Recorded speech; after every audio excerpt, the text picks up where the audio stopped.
First time ko naka-encounter ng Men in Black nung 16 years old pa lang ako.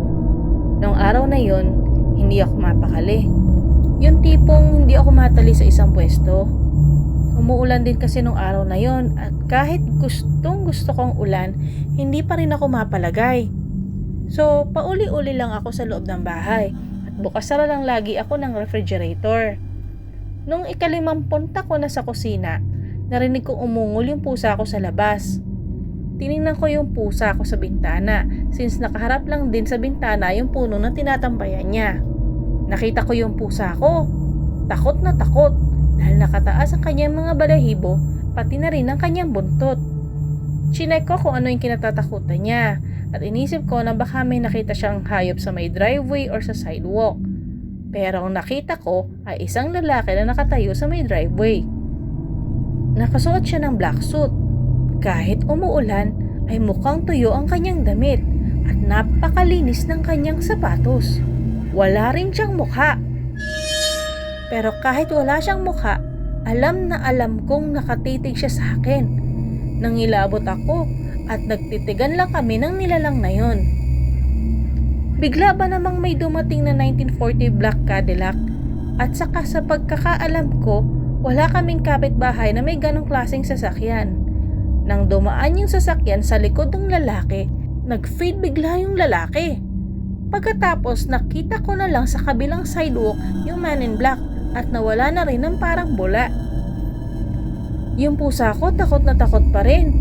Medyo nag-settle down na nga lang yung alaga ko pero hindi pa rin siya mapakali. Parang ang hinahanap din niya yung lalaki. Pumasok yung alaga ko sa bahay at nakasilip siya sa bintana at pakiwari ko tinitingnan niya pa rin kung andun pa yung kinatatakutan niya. Syempre natakot din ako kasi kung balikan ako ng weirdong lalaking yun. Mga ilang taon din na lumipas nung naikwento ko sa friend ko yung karanasan ko tungkol sa Men in Black. Pero wala siyang maibigay na dahilan kung bakit ako binisita ng MIB at bakit buhay pa rin ako hanggang ngayon.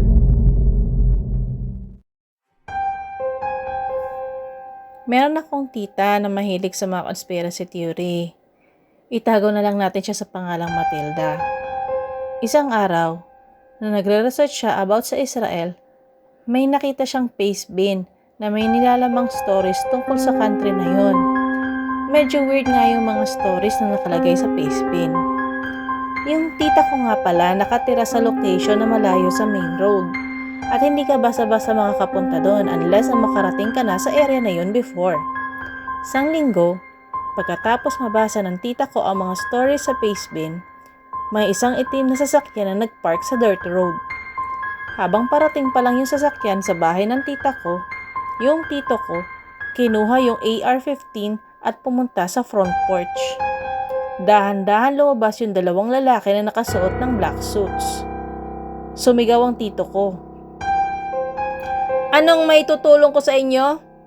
Huwag niyo nang pansinin tong baril ko ha. Bihira kasi kaming magkaroon ng bisitang matino Sinabi ng dalawang lalaki na taga Census Bureau daw sila at gusto nilang malaman kung andun ba yung auntie ko. Sinabi lang niya na umalis yung aunt ko at hindi siya sigurado kung anong oras siya uuwi. Nagtanong yung dalawang lalaki na kung pwede magstay sila hanggang sa makabalik ang tita ko. Pero hindi nagustuhan yung tito ko yung suggestion nila, kaya sinabihan niya na lang na umalis na sila. Nung nagpumilit yung Men in Black, sinabihan ng uncle ko na kapag natapos na siya magbilang ng 10 at hindi pa sila umaalis, hindi na talaga sila makakaalis doon ng buhay.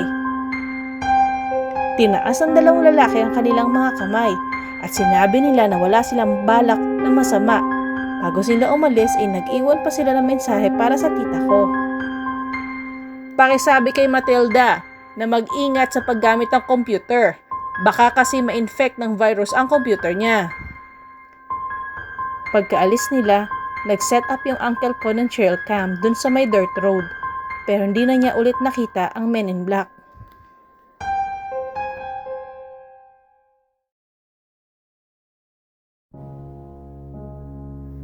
Itago niya na lang ako sa pangalang Peter. Isa akong professor ng folklore at humanities at nagtuturo sa isang college campus dito sa New York. Isang gabi, Nasa loob ako ng library at nagbabasa ng libro tungkol sa mga UFOs kasi nirecommend lang sa akin itong basahin ng katrabaho ko. Habang nagbabasa ako ng libro, may napansin akong lalaki na nakaupo sa harapan ko. I-ignore ko na lang sana siya kasi naisip ko na baka nagbabasa lang din siya ng libro. Tapos bigla ba naman akong tinanong tungkol sa librong binabasa ko at kung nakakita na ba ako ng UFOs o interesado ba ako sa mga aliens? Pero sinabi ko na hindi naman talaga ako interesado sa topic na yon. At kaya ko lang binabasa yung libro dahil suggestion ng katrabaho ko. Nagalit pa naman sa akin yung lalaki dahil hindi ba daw ako interesado sa mga flying saucers, importanteng bagay daw yun sa kasaysayan ng mundo. Pinakalma ko siya at sinabi ko nga na hindi nga ako interesado sa ganong topic. Nung nakumbinsi ko siya na hindi nga ako interesado sa mga UFOs, kumalma na siya. Bago siya umalis ay sinabi niya sa akin na sana panindigan ko yung mga sinabi ko. Akala ko pag umalis na siya, matatapos na yung kawirduhan na naranasan ko. Hindi pala. Tumayo ako at naisip kong tumingin ulit ng ibang libro. Nang napansin ko na wala kahit isang librarian at wala ring ibang tao. Ako lang pala ang nasa loob ng library. Kahit nga yung mga guards na dapat nasa pwesto nila ay wala din. Bumalik ako sa pwesto ko at kinalma ko muna yung sarili ko. Pagkatapos lang ng ilang oras, tumayo ulit ako at nagmasid. Nakita ko na yung librarian at iba pang patrons ng library. Pati na rin yung mga security guards na ando na sa kanilang mga pwesto. Bumalik naman sa normal ang lahat.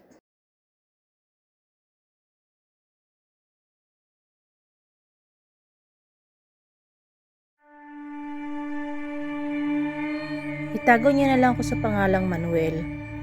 One time lang ako naka-encounter ng Men in Black at yun ay nangyari sa Washington DC. Nagsa-sightseeing ako ng mga oras na yon since summer nga at wala namang session sa Congress.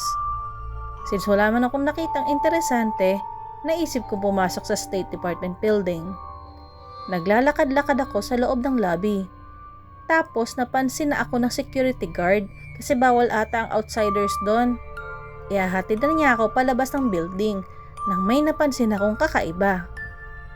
Nagbukas ang isang elevator at dun sa elevator na yon may lumabas na 5 lalaki. Yung 2 lalaki nakasuot ng business attire at gray suits na formal ang datingan. Wala namang kakaiba dun sa 2. Ang medyo nawiweirdohan ako ay dun sa 3 niyang kasama. Yung 3 ay may suot na black hats na halos natatakpan na yung kanilang mga mata. May suot din silang itim na trench coats kahit sagting na sagting ang init. Parang cartoonish nga yung itsura nila eh. Habang naglalakad sila, yung isa sa mga weirdong lalaki ay nawalan ng balance at nadapa. Nalaglag nga niya yung portfolio niya eh. Tinulungan ko makabangon yung lalaki at napansin ko na napakahina ng kanyang mga binti. Napansin ko din na para siyang may suot na lana sa loob ng kanyang suit. Ang mas weird ay yung ekspresyon ng mukha niya. Hindi nagbago kahit nasaktan na siya. May napansin din akong coin na malapit sa nalaglag na portfolio niya at pinulot ko yon. Nung nakaalis na ako ng building, pinagtanong-tanong ko pa sa mga kakilala ko yung tungkol sa nakaukit na letters doon sa coin. Wala kahit sino man ang nakarecognize kung anong language yun. Ang familiar symbols lang sa akin sa coin ay yung navigational lines at 2 crescent moons.